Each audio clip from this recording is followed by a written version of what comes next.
Welcome back to my vlog. Update ko ngayon dito sa aming site o aming ginagawang project ay itong elevated na biga.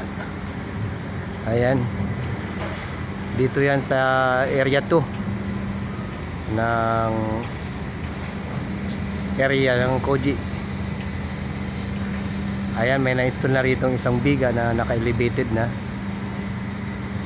Para sa inyong kaalaman, ang ground floor nito at saka yung supit slab niya 6 meters yan mga ka-construction. Kasama niya ng mabubuhusan yung isang shear wall 8. Ayun, yung nakikita nyo yan na may plywood na yan na madilim, shear wall 8 yan. At nandito yung shear wall 9.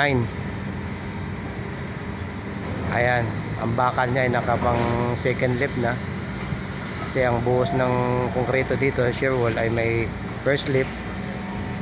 At ganoon din sa mga kulom. Ayan, kung nakikita nyo po sa video na yan, ayan yung kulom, first lip. Pag napurma na yan, isasabayan dito sa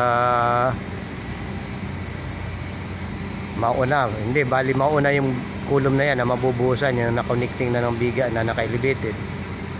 Yan ay bubuhusan ng pan second lip abang doon para sa biga at ng slab na naka-elevated na para sa second floor.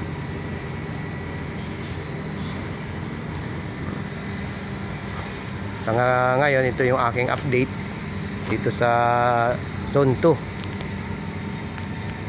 Kaya nga pala, kung dumaan ito sa inyong mga wall, subscribe naman mga ka-construction, mga katulad kong construction worker. Support guys, para ma-hit ko yung aking 1,000 subscribers na sa ganon ma-monetize yung aking YouTube channel. Maraming salamat at magandang hapon sa ating lahat. At God bless sa ating lahat. Ingatan ang ating sarili lagi, dahil yun lang ang puhunan natin mga kapwa ko construction worker. Kalusugan at kondisyon lagi ang katawan sa araw-araw na paghanap buhay. Maraming salamat. Hanggang dito na lamang. Bye bye.